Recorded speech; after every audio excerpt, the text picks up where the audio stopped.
Apa saya bilang saudara-saudara, Vietnam itu mainnya kan bagus, taktis, efektif, efisien. Beda dengan Indonesia yang terlalu banyak passing kanan, passing kiri, passing tengah, passing belakang.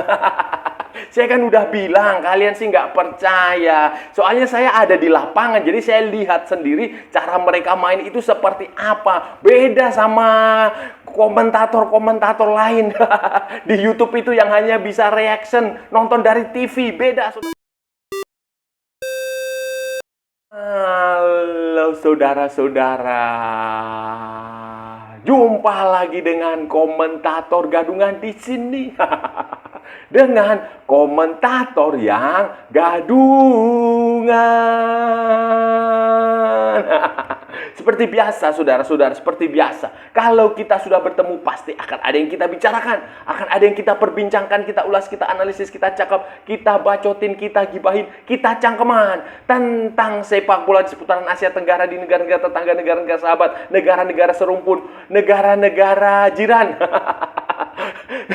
Indonesia, Malaysia, Thailand, Vietnam, Laos, Myanmar, Kamboja, Filipina, Brunei, Darussalam, Singapura, Timur Leste, Australia, Wakanda, Konoha, negara api, negara angin, negara air, negara dongeng, dan sekitar semua akan kita bicarakan secara fair, secara jujur, secara adil, tanpa muatan politik, tanpa kebencian, tanpa provokasi, hanya berdasarkan fakta dan bukan klaim semata. Saudara-saudara, tidak ada hoax, tidak ada hoax, tidak ada hoax, tidak ada hoax, tidak lebay, baik yang sudah lama sekali maupun yang terkini. Bebas saudara-saudara, bebas, bebas, bebas. Yang penting sopan.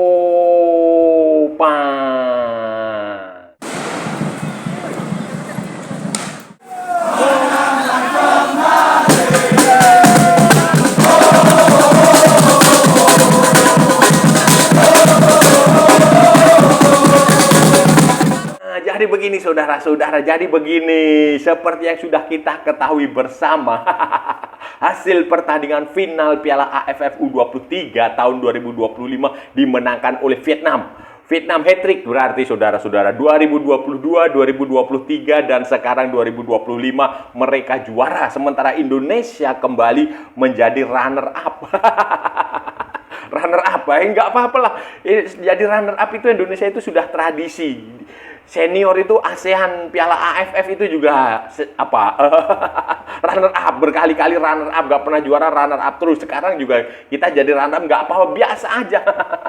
Dan kemenangan Vietnam ditentukan oleh si Nguyen Chong Phuong. Nah, Nguyen Chong Phuong lewat skenario sepak pojok, bola dikirim jauh ke sebelah kiri kiper itu, si sebelah sana, kemudian di cross, ditengahkan, dipantulkan ke tengah, dan dari tengah itu si Nguyen Chong Phuong, apa siapa, Nguyen semua saudara-saudara, pemainnya itu melesakkan tembakan, dan kemudian selama di menit ke-37 di pertengahan babak pertama lah, sudah di babak pertama menit ke-37, dan kemudian Indonesia berusaha mengejar, mencari gol penyeimbang, mengulangi apa yang terjadi ketika pertandingan melawan Thailand. Waktu itu kita juga sempat ketinggalan lebih dahulu, kemudian menyamakan skor, baru balik menang adu penalti. Nah, ini juga coba dilakukan seperti itu, tetapi ternyata Vietnam jauh lebih solid, Vietnam jauh lebih disiplin, dan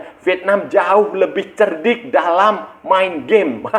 Main game, saudara-saudara, permainan psikologisnya jauh lebih pintar, sehingga itu mempengaruhi sekali permainan Indonesia, sehingga Indonesia, timnas U23 Indonesia tidak mampu menciptakan gol penyama kedudukan maupun gol kemenangan. Jadi kita kalah.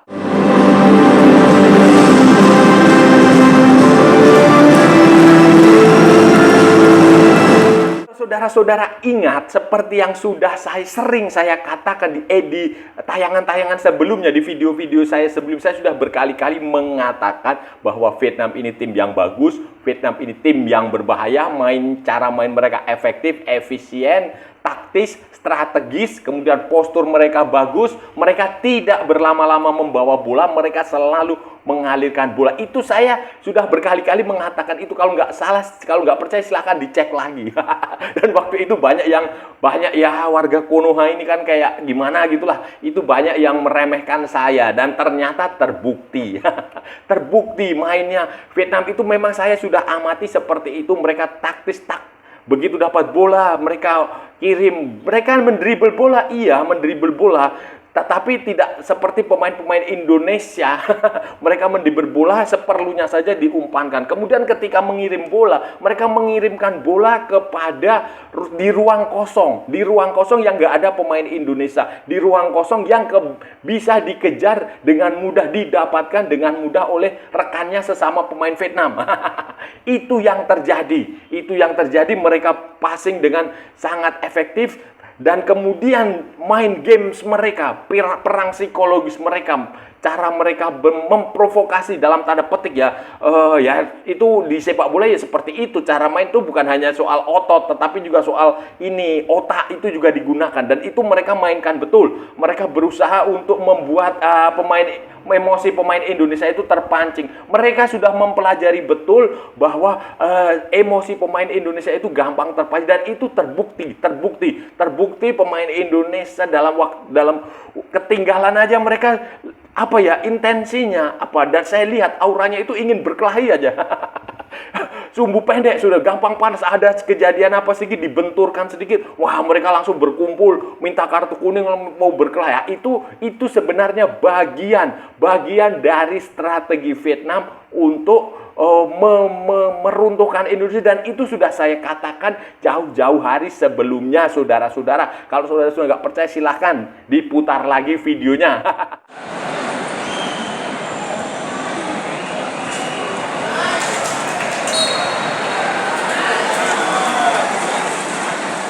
Vietnam bermain efektif, efisien, taktis, strategis, mengalir, lancar, bola enak dilihat mainnya Vietnam itu. Indonesia itu sebaliknya, saudara-saudara. Ini saya nggak tahu ya, ini ya memang filosofinya Gerard van den Broek dari Belanda memang kayak begitu, ball possession, tiki taka. Jadinya ya teka-teki, saudara-saudara. Bayangin bola dari belakang ke tengah nanti nggak langsung ke depan, kanan kiri lagi, kiri belakang, kanan kiri, kayak begitu terus. Penonton yang di stadion, kebetulan saya ada di sana, itu juga begitu pemain passing ke itu mereka marah, mereka menyoraki itu, mereka maunya langsung fast break, cepat ke depan, bikin manuver di sayap, crossing, itu yang diinginkan penonton, inginkan sport. Tapi yang terjadi tidak, terlalu banyak passing, terlalu banyak ini. Ketika nanti dia seharusnya diumpan ke teman, dia justru mengumpan kepada pemain Vietnam. Ini yang membedakan antara Indonesia dan Vietnam. Vietnam mengumpan, memberi passing itu kepada temannya dia di ruang kosong yang temannya bisa mengejar. Tapi kalau Indonesia enggak, dia memberi passing kepada pemain Vietnam. Akibatnya ya ball possession-nya saya yakin, saya belum mengecek ya, tetapi saya pasti itu sudah pasti ball possession-nya ada menang Indonesia, tetapi efektivitasnya ya pasti menang Vietnam lah, saudara-saudara. Tidak. Jadi dalam sepak bola ya, kalau Anda tidak punya pemain seperti Xavi Hernandez, seperti Andres Iniesta, seperti Sergio Busquets, seperti Lionel Messi, Anda nggak usah main ball possession, nggak perlu. Nggak perlu. Kalau Anda nggak punya pemain-pemain seperti itu, dan era ball possession itu sekarang sudah hilang, sudah habis. Terakhir Spanyol memainkan itu di Euro 2024 dengan Lamine Yamal, tetapi setelah itu di UEFA Nation League juga mereka gagal, dikalahkan oleh Portugal. Jadi era ball possession itu sudah nggak usah diikuti lagi. Dan itu hanya bisa dilakukan oleh pemain-pemain seperti yang saya sebut tadi, Xavi, Iniesta, Busquets, Messi, terus siapa lagi ya? Itu selebihnya nggak ada yang bisa melakukan itu, dan sayangnya itu dilakukan oleh Gerard van den Broek, oleh tim nasional U23 Indonesia, dan hasilnya ya gagal, saudara-saudara.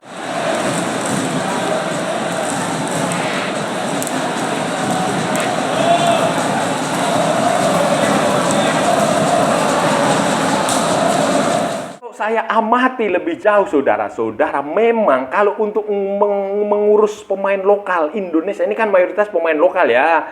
Satu doang sih, siapa itu? Jens Reven. Kalau Sunaman, Brandon Sunaman mah orang Indonesia itu. Keluarganya, keturunannya aja yang dari Jerman, tetapi dia lahir besar di Indonesia, bahasa Jawanya lebih fasih daripada bahasa Indonesia malah. Itu jadi kalau menurut saya, berdasarkan pendapat saya ya, pendapat saya ini ya, kalau Anda punya pendapat silakan. Itu untuk menangani pemain-pemain lokal Indonesia seperti ini dan pemain-pemain muda khususnya, emang kita membutuhkan orang seperti Sintayong. Memang Sintayong lebih cocok lebih cocok daripada Gerard van den Berg, daripada Patrick Kluivert dan sebagainya itu. Kalau untuk mengatasi pemain naturalisasi, pemain keturunan yang dari Belanda, memang Patrick Kluivert, Gerard van den Berg, Simon Tahamata dan lain-lain itu lebih cocok. Tetapi untuk para pemain muda seperti ini dan lokal lagi, mayoritas lokal, itu saya rasa metode kepelatihan Sintayong itu jauh lebih tepat. Disiplin, tidak main sosmed di junior ya. Kemudian cara bermainnya juga lebih defensif, lebih sabar. Kemudian tidak terlalu sok-sokan tiki taka, tidak terlalu sok-sokan ball possession. Bahkan Bung Toel bilang mainnya Sintayong nggak ada bagus-bagusnya, tetapi kan menang. Nggak penting main bagus, main jelek, yang penting menang. Tujuannya kan itu, kecuali Anda Real Madrid, Anda Barcelona, Anda PSG ya. Itu sudah. Jadi menurut pengamatan saya, Sintayong jauh lebih bagus untuk menangani tim junior, apalagi dengan pemain-pemain lokal, karena pemain-pemain lokal itu bisa dibentuk dengan, hanya bisa dikendalikan oleh pelatih yang tegas, yang disiplin, yang keras seperti Sintayong. Dan cara mainnya pun, kalau saya yakin ya, kalau ini Sintayong yang pegang, pasti dia akan lebih, nanti babak pertama, babak kedua akan ada perubahan komposisi, perubahan taktik, strateginya akan menyesuaikan, akan lebih fleksibel dan akan lebih bertahan, akan memancing Vietnam untuk keluar, baru melakukan serangan balik cepat. Dan sebenarnya kalau kemarin itu Sintayong dipertahankan, kan ini mayoritas pemain ini pula ikut di Piala AFF 2024, dan memang pemain-pemain ini dipersiapkan untuk ke U23 ini. Jadi itu tinggal dilanjutkan saja. Tetapi ya sudah, nasi sudah menjadi bubur, nasi sudah menjadi lontong, tinggal kita kasih pecel, sayur-sayuran, kasih sambal, kita makan.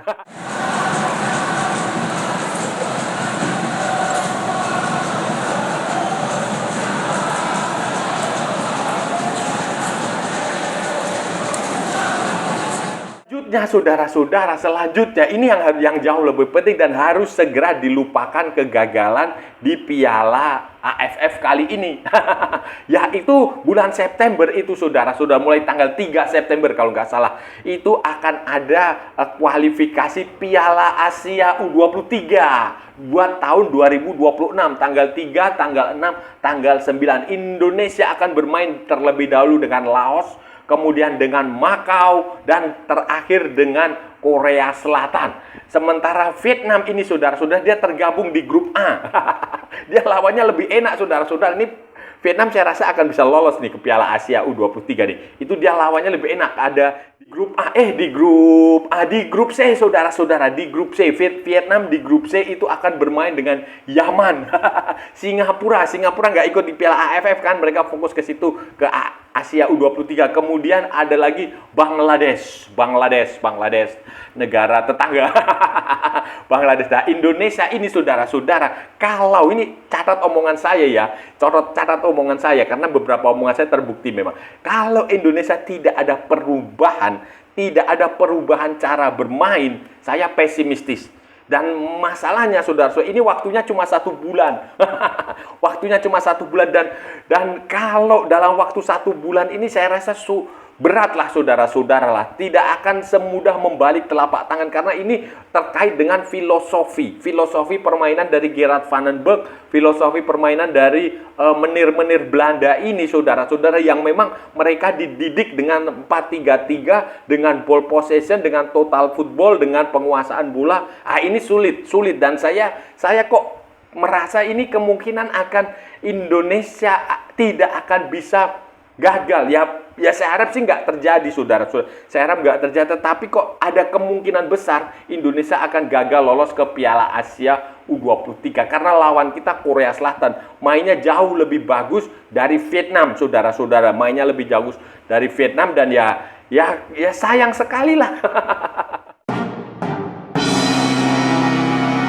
Kesimpulannya adalah bermainlah yang simple saja, simple football, efektif, efisien, tidak usah terlalu berlama-lama dengan bola, tidak usah terlalu berusaha ball possession karena Anda bukan Andres Iniesta, karena Anda bukan Xavi Hernandez, karena Anda bukan Lionel Messi, bukan Sergio Busquets, bukan Xabi Alonso, bukan Lamine Yamal, bukan. Bukan.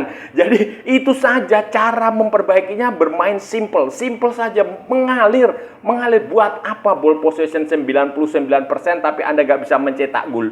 Buat apa? Jadi dalam hal ini untuk level U23 itu contohlah taktik dan strategi yang sudah dilakukan oleh Sintayong ya. Kalau untuk membalikkan Sintayong ya sudah yang mustahil lah, tetapi setidaknya tiru saja cara bermainnya, nggak apa-apa karena nanti kualifikasi Piala Asia U23 itu lebih berat. Korea bermain pasti lebih bagus, lebih baik lah dari Vietnam, bahkan lebih bagus dari Indonesia, dan ini taruhannya besar. Kita harus lolos ke Piala Asia U23 karena pada edisi sebelumnya kita mampu mencapai semifinal, saudara.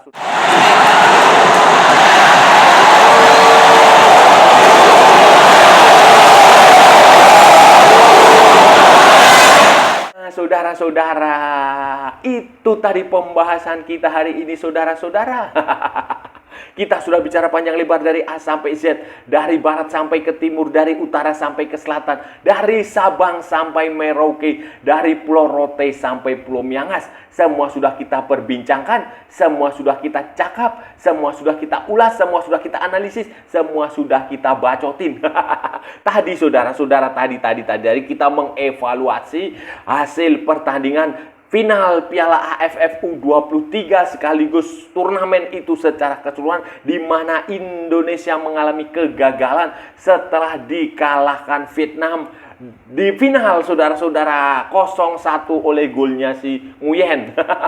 Nguyen siapa ya? Pokoknya Nguyen, saudara-saudara. Gol yang memanfaatkan skema sepak pojok, kemudian bola melambung ke sisi sebelah sana, kemudian di tengah dipantulkan ke tengah dan disikat. Nah, ini menunjukkan seperti apa yang saya katakan sebelumnya. Berkali-kali saya sudah mengatakan Vietnam adalah tim yang bagus, mereka bermain taktis, efektif, efisien. Sebaliknya Indonesia bermain dengan terlalu banyak ball possession, terlalu berusaha untuk ball possession, terlalu berusaha untuk menjadi seperti Andres Iniesta, Xavi Hernandez, Sergio Busquets, Lionel Messi. Nggak seperti itu konsepnya juga, saudara-saudara. Dan itu yang terbukti, kita terlalu banyak bermain-main di dalam ball possession-nya. Kita menang, tetapi ngapain punya ball possession 99% tapi nggak bisa nyetak gol? Ibarat orang ya itulah pokoknya, sudah. Jadi ya itu kelemahan kita, dan saya rasa ya ini hasil yang memang sudah diprediksi sebelumnya ketika melihat penampilan timnya. Wah, ini berat, Vietnam mainnya efektif, begitu dapat bola mereka langsung mengalirkan. Vietnam juga provokasi, itu memang taktik dia. Mereka main keras, itu bagian dari strategi untuk memancing pemain-pemain Indonesia. Dan sayangnya pemain-pemain Indonesia terpancing setiap kali ada masalah, mereka lebih fokus untuk maunya itu berkelahi. Itu yang salah juga dari tim ini, dan harus ada pembenahan nanti di pertandingan di kualifikasi Piala Asia U23 bulan September. Kalau nggak ada perubahan, saya pesimistis, saya tidak yakin tim ini akan bisa lolos ke Piala Asia U23 karena lawan yang kita hadapi adalah Korea Selatan, dan ini bukan lawan yang mudah. Mereka jauh lebih bagus dari Vietnam, dan kalau kita kalah dengan skor yang cukup mencolok, ya bisa saja kita nanti gagal lolos ke Piala Asia. Tidak akan menjadi, karena akan ada runner up terbaik di situ nanti. Jadi ya harus diperbaiki lah, dan dengan waktu yang pendek saya kok nggak yakin ya. Nggak yakin, saudara-saudara, karena filosofi permainannya ya memang kalau untuk pemain lokal Indonesia, untuk pemain lokal, untuk pemain muda itu memang saya rasa Sintayong jauh lebih pas, jauh lebih tepat daripada pelatih-pelatih dari Belanda ini. Dan saya rasa sudah cukup ya pembahasan kita kali ini. Kalau ada salah-salah ya mohon maaf. Namanya juga gadungan saudara-saudara. Wajar kalau gadungan itu salah, tetapi kalau benar berarti sebuah kebenaran. Kalau sudah merasa channel ini bermanfaat, berguna, menghibur, menginspirasi, silahkan like, share, and subscribe. Tapi kalau tidak, saudara-saudara, abaikan saja, skip, jangan ditonton, tetapi jangan nyampah. Jangan membuat komentar-komentar yang menghina, menghujat, melecehkan, merendahkan orang maupun negara lain. Santai aja, ini hanya bola. Kita cari teman, bukan cari musuh. Ikuti juga akun media sosial Komentator Gadungan, ada di Instagram, ada di Facebook, dan ada di TikTok yang bukan TikTok Shop, saudara-saudaraku semuanya. Oke. Sampai bertemu lagi di edisi berikutnya dengan tema-tema yang jauh lebih tidak bermanfaat, dengan tema-tema yang jauh lebih tidak berguna, dengan tema-tema yang jauh lebih membagongkan. Salam olahraga dan merdeka!